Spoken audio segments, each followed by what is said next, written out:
Hello, everybody, and welcome to another one of these Eric New Player card roundups where I have a bunch of Feast of Hemlock Vales to show Eric, and you get to give your thoughts on them, and I will add context and some of my own thoughts to them as well. But it should be a good time. Thank you, everyone, for your support on the first episode of this. And let's dive in, because I've chosen a few cards from each class as we get here. But we're going to start with a big one, and that is the masks. So last time, I showed you the Sparrow mask, but I'm going to... we actually have all 5 of them spoiled now. All of the spoilers are officially out there, so they're we can see them all here. So these masks all cost 1. They all commit for 2 icons, which they also can, as a lightning bolt, you can spend an offering once per test to boost those.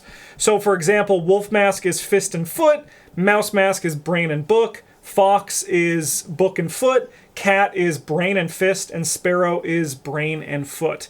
They come in with 2 offerings, and you can replenish one of these offerings in a variety of different ways. You also can only have 1 mask per investigator. Notably, this isn't a table limit. It's not a group limit 1 mask per investigator. It's just limit 1 mask per investigator. And as I said, they all replenish in different ways. And replenish, notably, cannot go over its starting value. You can't replenish over its starting value. So, Wolf Mask gives you Fist and Foot, and replenish one of these offerings after you engage an enemy. Mouse Mask gives you Brain and Book, and replenish one of these offerings after you reveal a location or put a new location into play. Fox Mask gives you Foot and Book, and replenish one of these offerings after you move out of location with an enemy. And then we have Cat Mask, which gives you Brain and Fist. Replenish 2 of these offerings after Doom is placed on a card with no Doom. And we have Sparrow Mask, which we've already talked about, but we'll talk about again in the grand context of these masks. Brain and Foot, replenish one of these offerings after you take 1 or more damage and or horror. Can I say something controversial? Sure. Not only do I not like this concept very much, I feel that it further incentivizes the things that make some classes better than other classes and doesn't necessarily help the classes that need it. I almost wish what I would see with these is that they would give you benefits to skills outside of your class. So what you're saying is, just for example, for Wolf Mask for Guardian, it would be Brain and Book is what you're saying. Exactly. I almost wish it was the alternates, because for me, this is a little bit of a win more. And there are certain classes, like I'm specifically looking at the Seeker one versus the purple one. Yeah. Where I just feel like the Seeker one is just better. Everything about it is better. It's the bonuses in those 2 stats are so good for Seeker over the benefit of Brain or Fist for Cat Mask, and it's so much easier to trigger the Mouse Mask than it is the Cat Mask. It just feels like the Seeker card is one of the better ones up there. Same with Wolf Mask. Wolf Mask and Mouse Mask feel like the 2 strongest that I see on here. And as I said, I almost wish it did something where it helped you hinge into something else. So these masks have been kind of the talk of the expansion. And a big reason for that is because they are just generically very powerful. Yeah. Right? Like, they cost 1 resource and 1 action to put out. And I think if you use it 3 times, you've made up for all the stuff you put into it. Easy. Like, 2, you could argue that you get 2 and it makes it out of it. But I think you want to use it 3 times to, like... Because, like, if I use it twice as if the replenish text wasn't there, I want to get at least 1 replenish out of it, right? And I'm going to just share, because my opinions on the masks are a little bit more controversial from the grand scheme of things, where I don't think they're as good as people say. Oh. I think they're good. I think they're very good. But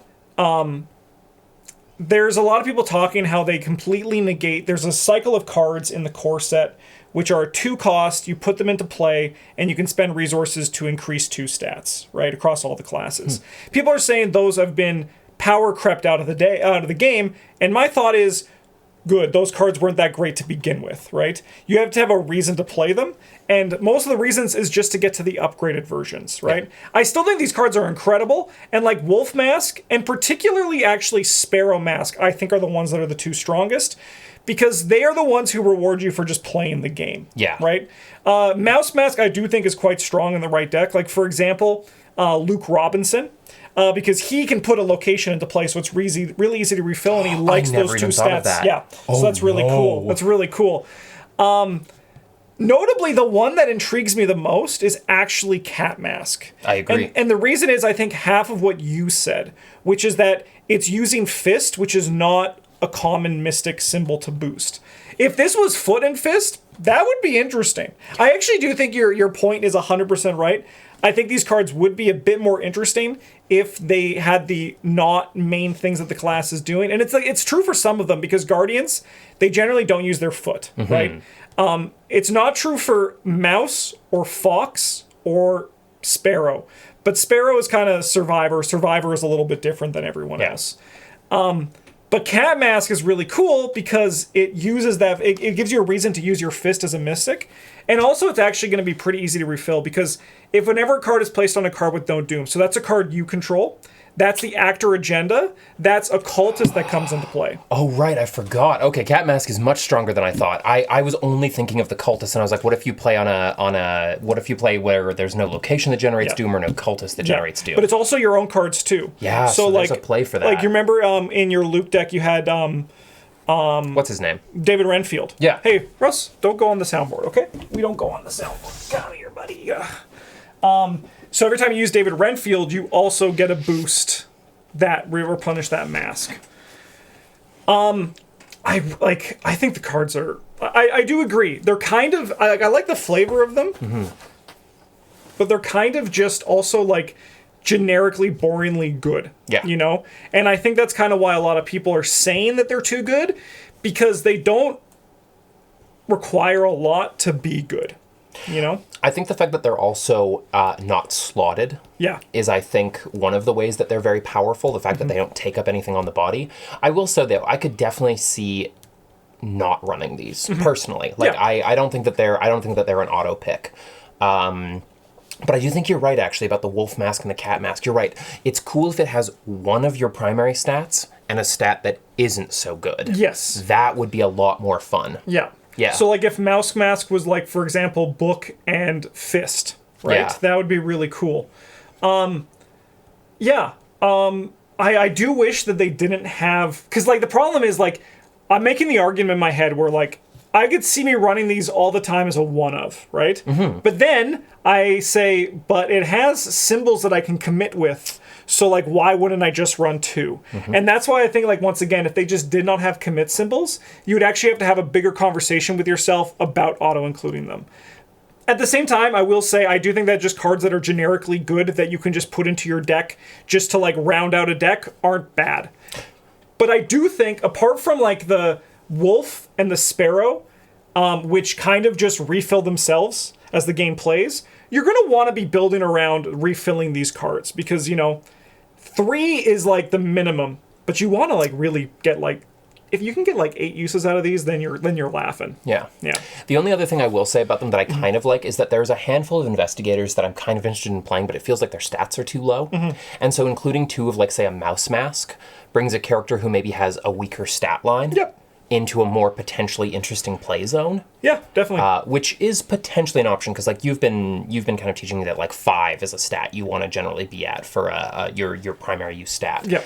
This almost kind of gives you a bit that you can play with that on. Yep, definitely. I agree 100%. So I'd actually like to see these used more in investigators that are not played as often. And this is actually, so this is the to share more conversation from the Arkham community as well on top of all this.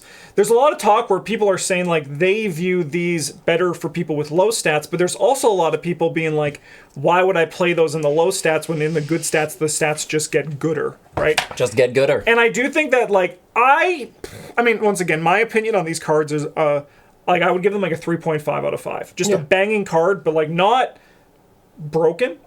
And I don't know where I would run these yet. Like, there's Amina Zidane. She is all 3 Mystic, and she can run Charms. And I'm like, which one would I use for her? And I guess it really just depends on the deck that you're building, right? Oh yeah, being able to run all these as charms, I would potentially just build a deck that's entirely about Yeah. So putting these out, just having one of each of them out, and then but you can only have one. You can only have one in play. So they do kind of have a slot. Yeah, we were talking okay. earlier about the Yeah, slot. yeah. However, there's this great there's a new investigator that was spoiled on January 1st, a parallel investigator, like a parallel skids and alternate version. There's a parallel Monterey Jack who can also run charms. And he can play a card called Joey the Rat, which allows you to sell items to him for money. So you can do that to just continually play different masks, which I think seems like a really fun kind of meme build to go with. I will say of all of them too, the ones that I'm most interested in for me playing, just because what's those terms in Magic again? I'm not a Johnny. Am I a Johnny? You're a Johnny in Magic, and you're probably, I would say you're a Timmy Johnny in Arkham. So if people don't know, I'll quickly I'll let you finish, and then I'll sum up what those all mean. So I kind of want to run the Fox Mask and the Cat Mask because I want to build a weird. I want to build a weird investigator. The more you've pointed out that the Cat Mask can refill with Doom, I want to build an investigator that only focuses on putting Doom on things. I want to be that capricious cat meddler. So for player archetypes, Timmy is generally someone who likes big, dumb things. A great example to me of like a Timmy card is actually Leo DeLuca in this game. He just costs 5 and he gives you an extra action. There is a Johnny, which is Eric's a Johnny in Magic especially. Eric's definitely also there in Arkham.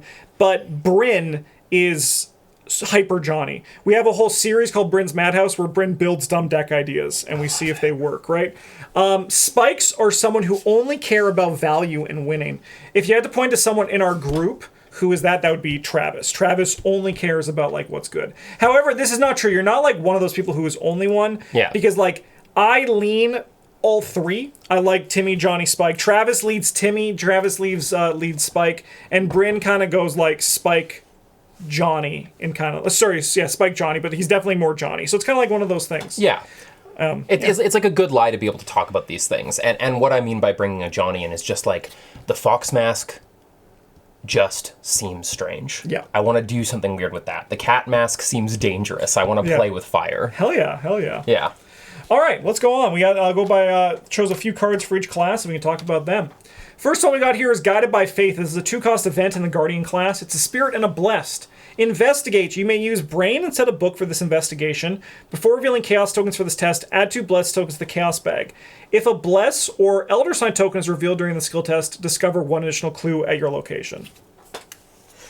Ooh, a 2-cost event that pulls that. That's real interesting. Mm-hmm. I don't know that I like it. Mm-hmm.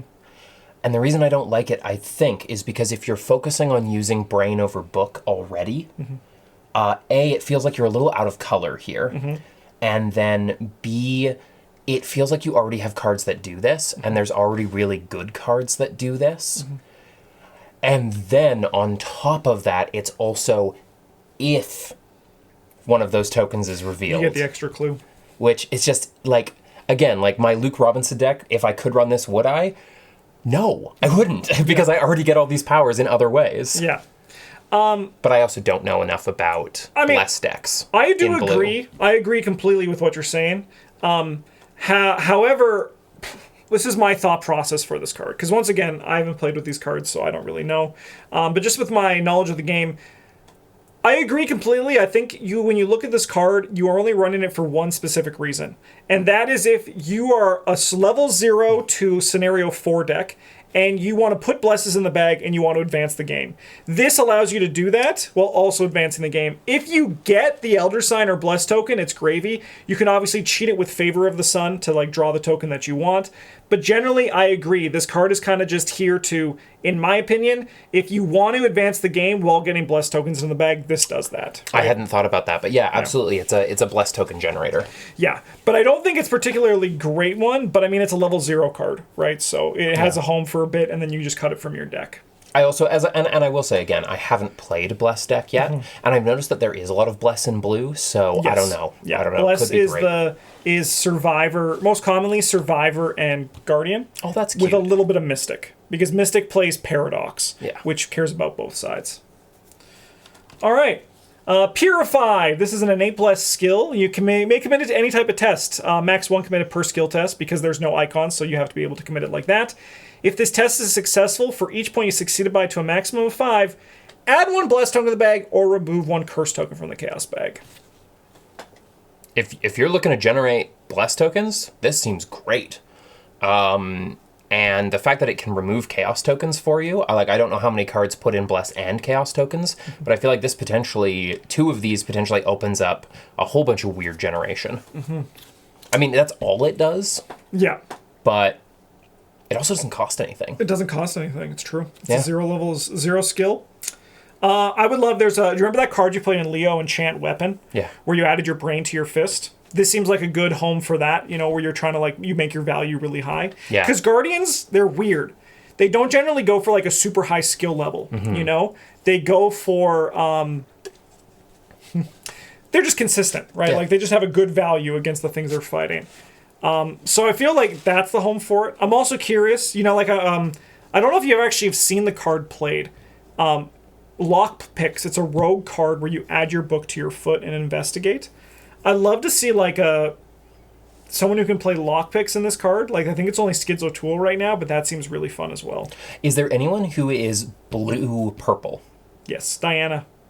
So here's an interesting thing I could potentially do with Diana in a Bless deck is Promise of Powers. Yep. With this... Oh, and Sister Mary, too. She's also a Bless deck, yeah. I'm just saying, you could really... you can do some weird stuff with Promise of Power with this one. Definitely. Which is one of my favorite cards right now, let's be real, because I just finished. Yeah. Yeah, 100%. I can definitely agree with that as well. Yeah. I like the guy, though. Purified! That's what he's saying. I was very confused for a moment because, no offense to the artist, but the way that you did the pillar and the book, I thought he was also carrying a lunch bag. Let's go. Yeah, I thought that was a lunch package he was carrying along with his book. That's and I was so funny. Is he just catching me on his lunch? Yeah, he's just I'm on lunch break. Yeah. Don't worry, this is from Call of Cthulhu, so this is their old Arkham logs for this art. Oh, okay, yeah. That's good. All right. We got Absolution. We're on the Blessed Religious theme here. So this is an X-cost event that commits for 2 brain, notably. Anytime it commits for 2 brain, or 2 of a symbol, that's worth noting. Spell Blessed. Reveal 3 random Chaos tokens from the Chaos bag, along with X additional tokens, where X is what you pay. For each non-symbol token revealed, add 1 Blessed token to the Chaos bag. For each Blessed token revealed, heal 1 horror from an investigator or ally asset at your location. Okay, I like this, but I like gambling. I like this because I like gambling. Yeah. I wanna dump this. I wanna play that Purify off my stupid Promise of Power, and then I want to immediately go fishing for holiness. Hell yeah. Yeah. I don't know if it's good. I think just having the 2 brain is good for the deck that wants it. Worst case scenario, it's 2 brain. Yeah. Yeah. And then also just reveal 3 random Chaos tokens. And then it's also a fuel. It's also a potential fuel for your holiness. So you can play this for 0 and still get a lot of value out of it. Yeah. Another thing that I really like about this card is that it scales with the game depending on what you want, right? If you need to get blesses in, this could potentially put 3 blesses in baseline. I mean, there's a lot of odds on that, right? Yeah. You have to get there, but. It also then, if you're later in the game and you just need to do some batch healing, pay 5. You could probably heal 3 or 4 out of only blessed tokens, probably 2 or 3 out of this pretty consistently. Yeah. And to me, that healing is in kind of building off what you said on an earlier card. That healing is gravy. Mm-hmm. What this is doing is it's committing for 2 brain. I almost said 2 disembodied head, or it's and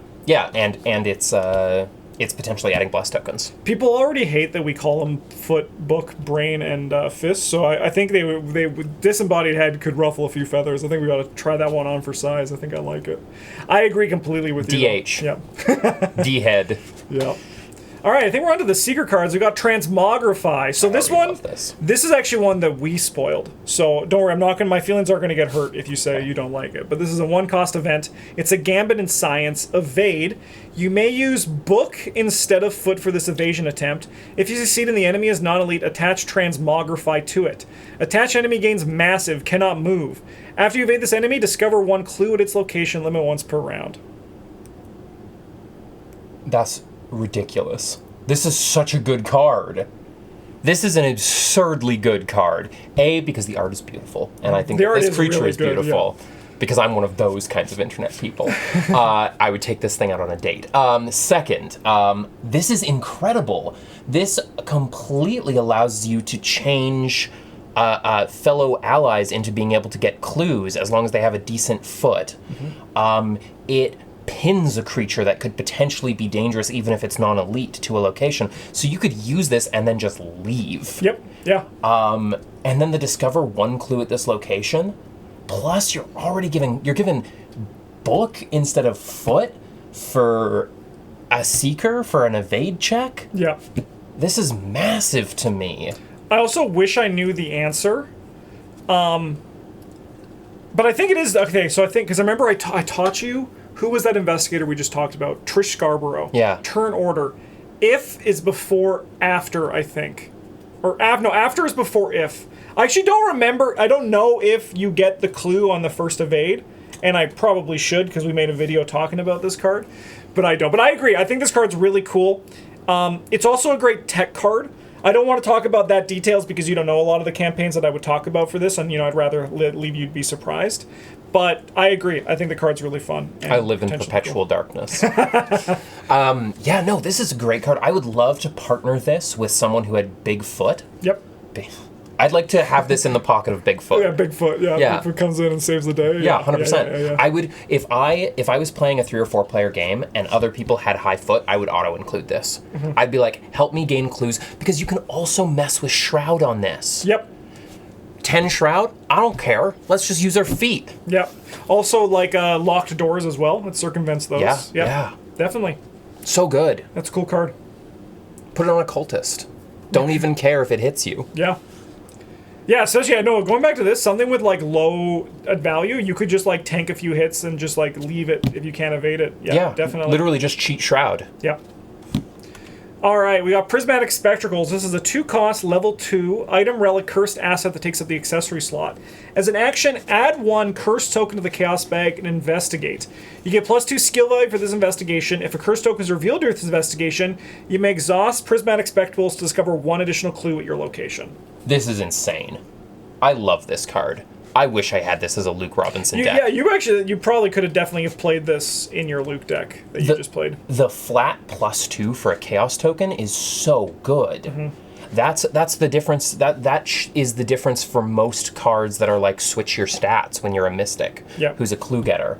And then if it's revealed, you gain an additional clue. Yep. This is such a good engine. Yeah, so I'm curious to see how this one plays because the +2 skill value, its idea is that it's negating the curse token that you're going to draw to discover an additional clue.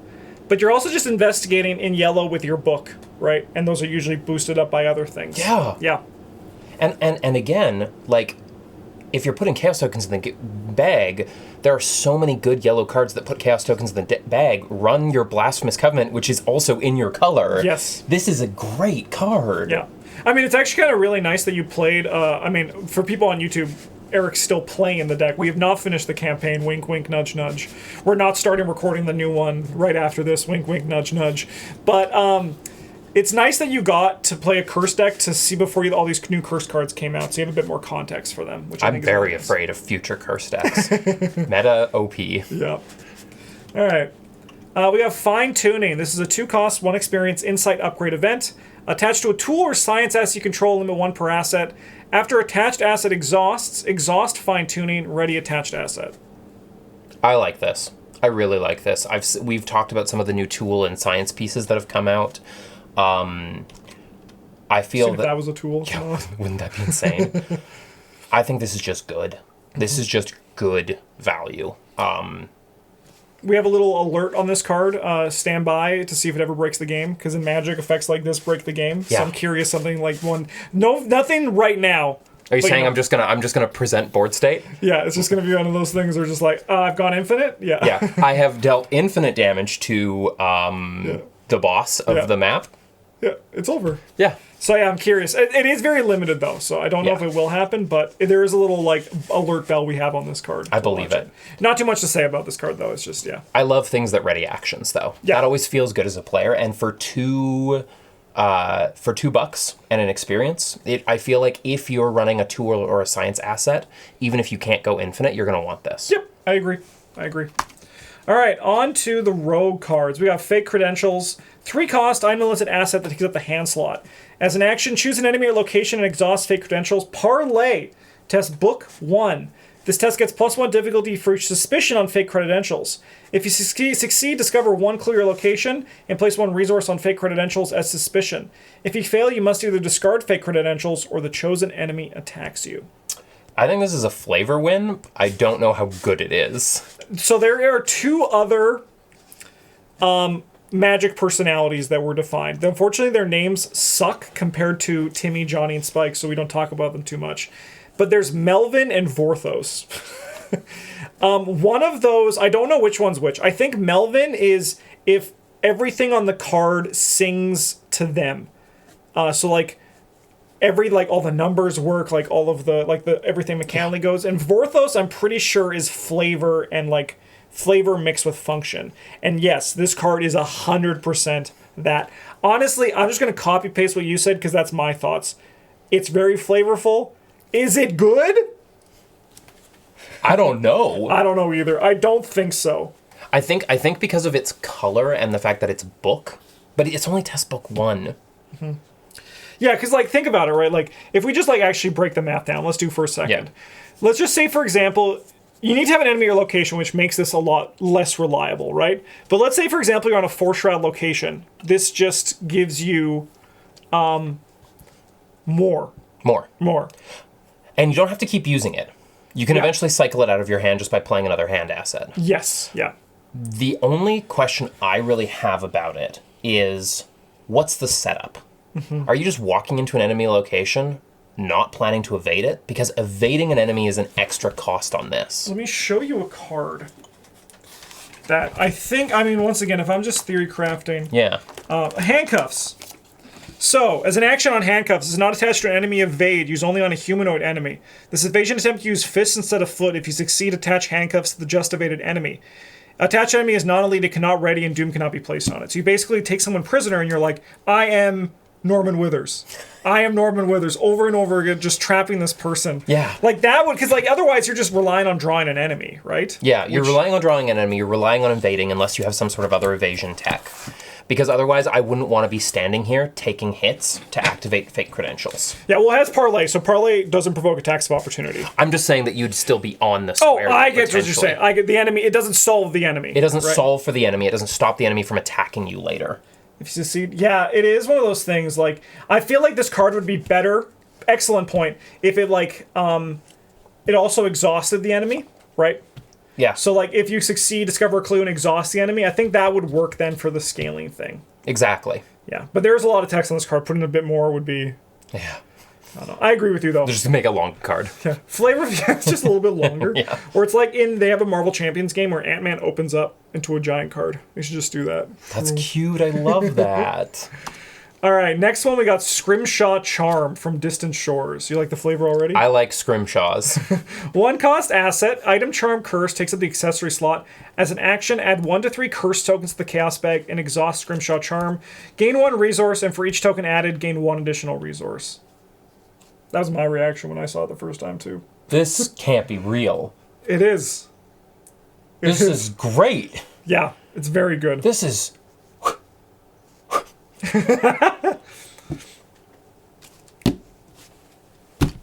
So I'm playing Chaos again. Yeah.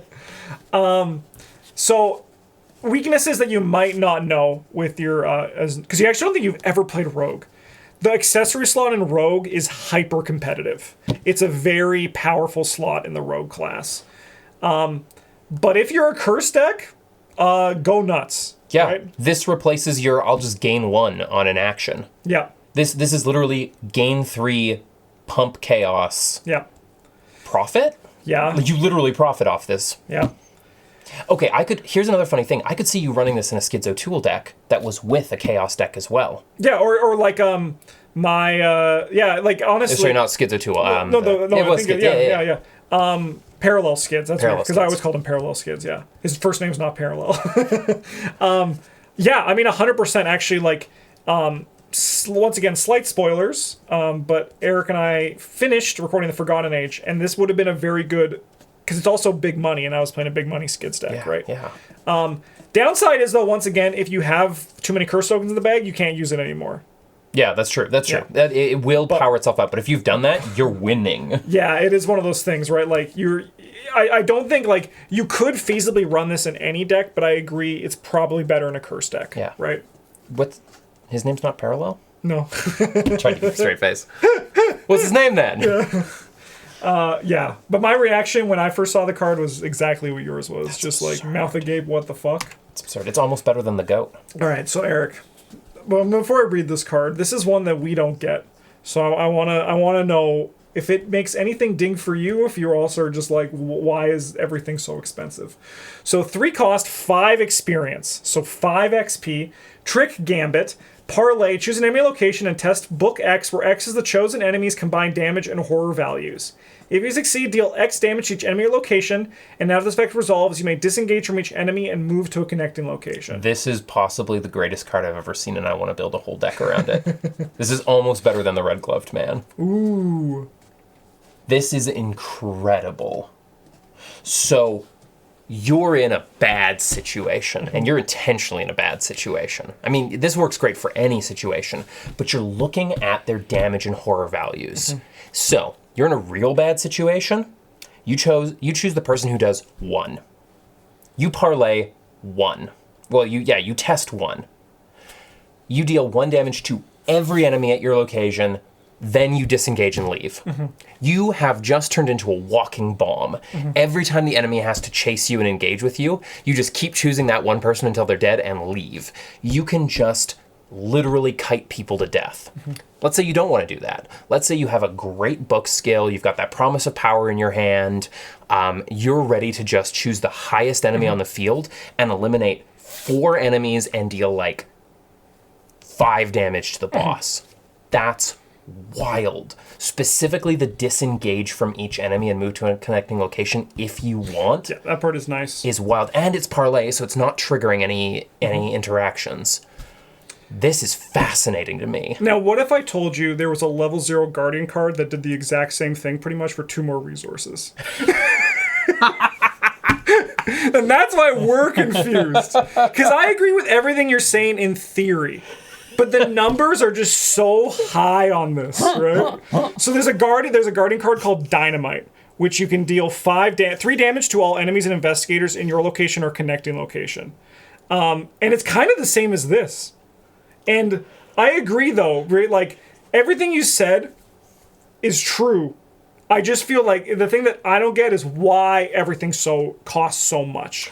Isn't there an investigator now who does weird things with parlay? Yes, there's the new one from this cycle. Yeah. I suspect that's part of the reason why it's so expensive, is it's to stop that character from just auto-picking it and potentially breaking things with it. Potentially. The other thing we always say, too, is there's some cards that have come out with like high values like this, and apparently something happened in playtesting. So we always say we wonder what happened in playtesting, because this kind of seems like that as well, where it did something really good, and they were like, okay, we're going to put the experience up, but it wasn't like, I think, compensated in other areas to make up for that. I think a big reason why it's probably 5 experience is because I don't know how many mystics get access to green. Not at that. They have a level 5 card you pretty much have to be green to do. Perfect. Yeah. I imagine at some point it was low enough that some mystic was like, or seeker was like, hello. Yeah. I'm going to become Norman Withers with 2 ancestral rocks. Yeah. And I'm just going to grind everything to death with 1 action. Yeah. It's definitely possible. It's also, another reason why I potentially like this is because I view it as a potential speed boost when you're engaged with an enemy.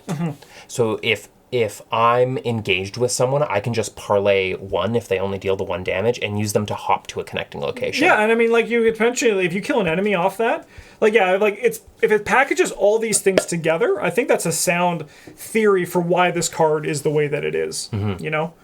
I'm interested to see it in action. I think the other reason why it's probably 5 experience is because in theory you could do this 3 times. It doesn't exhaust itself. Well, it's not an asset, right? Yeah. It's an event, so it goes in right, discard yeah, after. yeah, that's true. That's but true. like, I mean, like, there's ways that you can. Oh, yeah. Okay, no, I don't like it as much anymore. Oh, you thought it was an asset? Russ, some you don't reason- need to. That's not a scratching post. That's Don't literally need the computer. It does need that, but... I thought it was an asset. That makes sense too, as well. My brain has completely flipped on this. Everyone who says I'm not new anymore, witness. Oh, it's an event. It says event. I'm not into. I'm not If it into was an this. asset, you can use it multiple times. I think, Russ, come on. Yeah, I'm yelling at you. If it was an asset, I think we'd be talking. Yeah. We'd be talking for sure. All right. Next up, we got Drain Essence. Onto the Mystic ones. This is the 2-cost event. It's a spell, Parlay. Choose an enemy at location and test Brain X, where X is the chosen enemy's fight value. If you succeed, move 1 damage from your investigator to the chosen enemy, up to 2 damage instead if the chosen enemy is non-elite. But it's an event. It's an event, yeah. Choose an enemy at your location and text X, where X is the chosen enemy's fight value.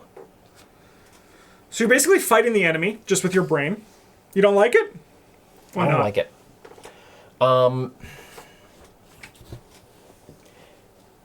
I could only see running this in a fighty Mystic deck. Mm-hmm.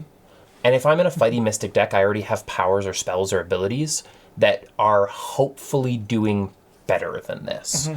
I do like that you are moving damage from your investigator to the chosen enemy, but if that's happening, something's already gone wrong. Mm-hmm. Like, I guess just from my experience with Mystics, very briefly that I've had it, your deck is already super tight.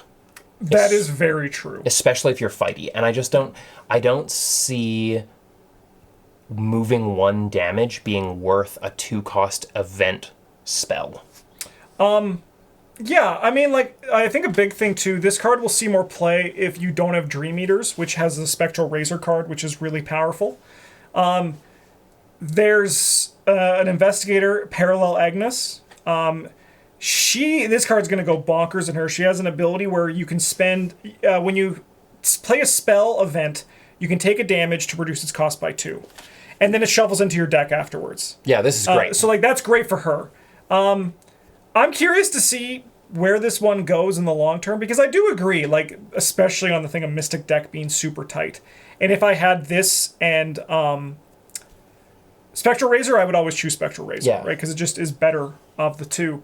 However, I'm curious if there's like a self-hurting Mystic in the works where this card will shoot up in value. I mean, that Parallel Agnes you described, I would absolutely play this. 100%. Yeah, that seems very Seems cute. really good in her. Yeah. Yeah. All right. Olive McBride. This is a level 2 version of an asset that's been in the game for a while. So she's a 2-cost, 2 experience, ally witch that soaks for 1 and 3. And when you would reveal a chaos token, exhaust Olive McBride, reveal 4 instead of 1, choose 2 to resolve, and ignore the rest. Notably, her level 0 version is reveal 3 and choose 2. I still like this better. Oh, yeah. Oh, yeah. Yeah. It's revealing 4 and choosing 2 is astronomical compared to revealing 3 and choosing 2. Yeah. Yeah. This is so good. Yeah, it's very powerful. I love her. Yeah, she's great. I want to run her as my investigator. Her subtitle was "Will Try Anything Once," and now it's "Tried Everything Once" for upgraded, which I think is pretty clever. Yeah, I love when they do stuff like that. Again, she also commits for 2 brain. Yep. So if you already have one in play, you can use the other one. Yep. She's got good soak. There's an investigator, Father Mateo. His ability is that his Elder Sign's really good. That's kind of like his ability. It basically just says you pass the test and either take an action or draw a card and gain a resource. I want to play that with Father Mateo and just go Elder Sign fishing each round. I love that idea. Hell yeah. Yeah, that's great. Yeah, she's pretty sick. This is great in Chaos tokens. It's great in Blessed tokens. It's great in any deck. Yep. Yeah, 100%. I don't see any reason not to run her unless you've got a much better ally Yes. who is doing something more tight and concise to your And deck. there is a lot of good Mystic allies, so like there's reasons for it, which I think is really cool. Yeah. Hell yeah. All right, on to the Survivor cards, and this one's really interesting. Pelt Shipment. This is an item in supply, but it has no cost, so you can't play this asset. While it is in your hand, reduce your maximum hand size by 3. As a reaction, when the game ends, or you resign, if Pelt Shipment is in your hand, reduce the experience cost of the next new card you purchase before the next scenario by 1.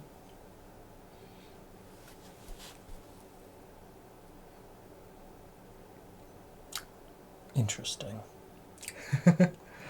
I think that this works contrary to everything I want to do in the game, which means it's not the card for me. Mm-hmm. But I could see people running this. Mm-hmm. It feels like a trap. Do you want to hear some theories I have on it? Yeah. Number one, there is a survivor archetype, which is like playing things from your discard pile or discarding cards from your hand. This helps make that work a bit better for people who don't already have it innately printed on their card. Because if you have one in your hand... What are you doing, brother? If you have one in your hand, your hand size is reduced by 3, which means you get 5 cards in your hand, but one of them is Pelt Shipment. Yeah. If you have 2 of these in your hand size is reduced by 6, meaning your 2 cards in your hand are Pelt Shipment. However, Survivor also has What's going on with your foot, buddy? Survivor also has cards like Resourceful, which allow you to return a card from your discard pile to your hand. Mm-hmm. So you can do that on the last turn of the game to get this into your hand. Because you can also discard it to your hand size, right? There is Scavenging, which if you successfully investigate by 2, you get to put an item asset from your discard pile into your hand. And then there's also Scrounge for Supplies, which is return a level 0 card. So I think the best way to play Pelt Shipment is to just have that, like, delivered to you down the road, and you're like, I brought it the whole way. I could see that. I could see that. It feels like a trap to me just because I have now experienced in several scenarios, at least one scenario, what it's like to have a reduced hand size, and that scares me. Yeah, I agree. I think you need to be building around it to have it be worth the experience. I agree completely. That said, if you're experience fishing, yeah, I could see you wanting to play it. Yeah. It scares me. I'm not saying it's strong. It's not strong. I'm just saying it scares me. Yeah. Yeah, you're not saying it's not strong or weak. It's just too scary for you. Yeah, that's way too spicy for me. I get you. All right, we got Long Shot. I want this as my profile picture and everything from now on. So this is a practice skill. You may commit long shot to a fight or evasion test against an enemy at your location or connecting location. If this test is successful, deal 1 damage to that enemy. This is such a good card. This is so good. From top to bottom, huh? From top to bottom. Yeah, I agree. The art is great and the power is matches. This is a great card. There are so many times I've played this game and I've been like, I wish I could deal just this 1 extra damage. Like, I would rather commit a card to deal more damage than to get my number go up. Yeah. This is perfect. The fact that you can commit it to a connecting location makes it really funny. Yeah. Yeah, just throw the brick, yeah. Because it also means you can aid your allies. Yep. But this is just so good. Everything about this is good. It's great. This is so silly. Hell yeah. Take that, Ghoul. I hope every deck that can runs this to help their guardians. Oh, this card's gonna just be like a staple going forward for sure. Oh god, thank you. Yeah. All right, we got Hatchet. This is a cool weapon. Survivors are continuing to get weird weapons here. So this is a 2 cost, 1 experience. Item, tool, weapon, range. Takes up your hand slot. As an action, fight. Add your foot to your skill value for this attack. This attack deals +1 damage. If this attack defeats an enemy, discard Hatchet. Otherwise, lose control of Hatchet and attach it to the attacked enemy. Attached enemy gains, as a reaction when attached enemy is defeated, take control of Hatchet. Any investigator attached location may trigger this ability. I love this card. Hatchets are my favorite horror weapon in any genre, any writing or any media you see me involved in. We'll always have one person wielding a hatchet for some reason. Mm-hmm. And this is clever. I actually really like this. Again, the same way as I like Long Shot. Mm-hmm. I could see a survivor running this to flex into doing some killing and then handing the hatchet. Yeah, to another player. Which is really cool. That's the thing that I really like. That it can, like, you can kind of like pass it around for a few people. Because I mean, like, adding a foot value is probably commonly like +3. Yeah, right? +2. Even if it's +2 and 1 damage is great for a 1 action fight. It definitely is. Yeah. Yeah. 2 and +1, you're doing great. And then if it defeats an enemy, you discard it. Okay, so you're always the person going first on the big monster hit. But that's the funny thing. Is you set up your guardian to beat the enemy down, possibly get rid of an item that's out of ammo or something, and then they pick up hatchet. Yeah. That is actually a good point. You can use it to have your guardian get rid of, like, shoot the last bullet with their gun, drop the gun, and then reload it another way. That's actually a good point. Yeah. Plus, it also means that if the Guardian is good, the next person who has a high foot picks up the hatchet. Yep. And also goes to town. Yep. Like, I think that a lot of people are intimidated by this card because it's not a consistent weapon. A lot of people are like, this weapon isn't consistent, it's bad. But I think it's very good for, like, you just have to, like, think. You can't just, like, auto press attack. You know, you have to, like, think a little bit and pace out your actions in certain ways. let me put this out to you who are intimidated by this weapon. Will Yorick. Yeah. Yeah. Yep. It's going to be great in Will Yorick, for sure. Yeah. How much foot does Will Yorick have? Does it even matter? It could be 0. I would run this. It's 3. So you can attack at 7. 7. Yeah, it's going to be really good with Will Yorick. I would like this right now, please. Can I run it? No, unfortunately not. What if I proxy it? What if I give you $10?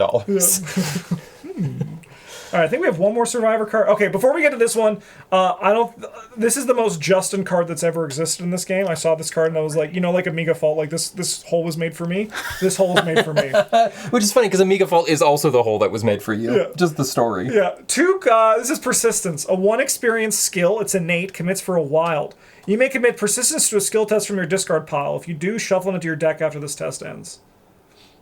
Wow, this is so you. It's just value on value. It's only 1, It's not even like great. Right? but it's consistent. Yeah. If you run 2 of these, you've got Myriad. Yeah. You got a better Myriad. Yeah. There's an Investigator Min T Fan. She can play Survivor card 0/2. Her ability is when you commit a card to a test, you can add a wild icon once per round per Investigator. Seems really good with her. Seems really good. Just Unexpected Courages. You know who this is going to be really good on? Yithians. Very good on Yithians. Very good on Yithians. Very good on Yithians. Very good on my boy Silas Marsh. I love him. Also a Yithian. Also, I mean, actually, yeah, he plays so good. In that scenario, he might as well be. Is that it? Yeah, that's it. Not as exciting as the goat. No, yeah, no But still very exciting. devil to end the video on. But I mean, like, that one kind of like hit. I should show you the preview. There was a preview photo that was posted. I'll do it in the video for everyone because it'll make them Appreciate happy.